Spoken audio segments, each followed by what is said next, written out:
The Kentucky Center of Grieving Children and Family is excited to announce its very first fundraising event, and this is called When Grief Strikes. It's a bowling event. It is, and it'll take place at Southland Bowling Lanes in Lexington on Friday, September 22nd from 4 to 6 p.m. And joining us today is Leila Salisbury, Executive Director of the Kentucky Center for Grieving Children and Families. Leila, thank you so much for coming in today. Thank you. I'm glad to be here. Leila, we were talking during the break about you saw the need for a center like this here in Kentucky. We didn't have one. You came back, and it takes a village, we know, but you and your team have stood up something awesome for our children and teens, because we have to acknowledge that they're dealing with grief in a profound way and in a very different way than adults would. Yes, and I think one thing people don't realize, Kentucky is one of the top states for kids losing parents and sibling by the age of 18. The new data is 1 in 9 kids. 1 in 9. Wow.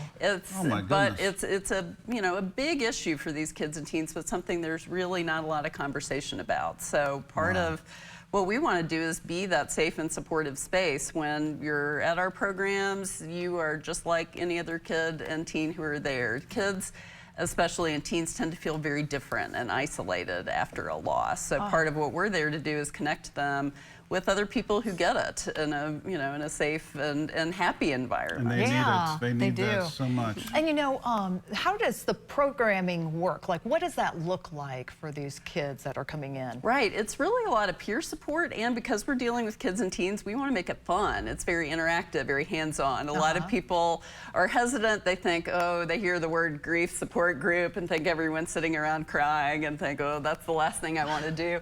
But really, for us, it's a lot of activities. We did an activity the other day where kids kind of drew pictures of some of what they were feeling. Then we took them outside, they posted those on the wall and threw wet sponges at them. Part of it's activity, like motion, the body releases emotions. So, sometimes they're talking about things they're doing, other times they're, playing ball together, and I love the fact we did some equine therapy. We took them out to hang out with the horses.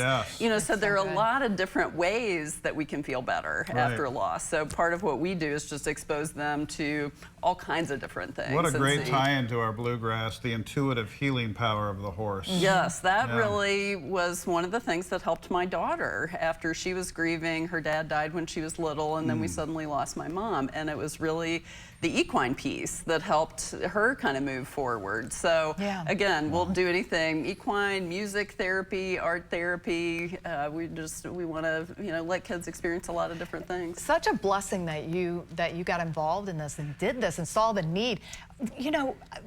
How did you actually become this position in this town? I mean, what inspired you to be able to do this? I had a completely different life in publishing before this for 25 years, and my daughter and I actually started out as clients of one of these grief centers in Jackson, Mississippi. Wow. And after a couple years, I realized that was the happiest and most peaceful place that I knew, and that place got us through a really hard time. And I kept joking at first, and then I realized I was serious. I want to move back to Kentucky and do this for my fellow Kentuckians. Glad that's on your heart for all of our children here.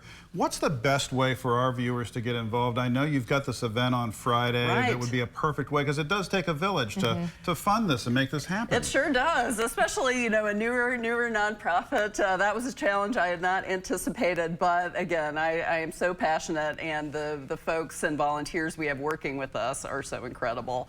Families, if you look up Kentucky Children Grief on the web, we'll pop up. We've got free programs for families. They can come to our twice-a-month Thursday support groups. We have an online teen group that's led by 2 local teenagers. It's fantastic. So, please, we just encourage people to reach out to us, and we'll get you signed up. Leila, thank you so much for being with us today. We appreciate what you're it. doing. And hope to see you out at the Southland Bowling. Yes, please come join us for some fun. 4 to 6 this Friday. Yes, thank you.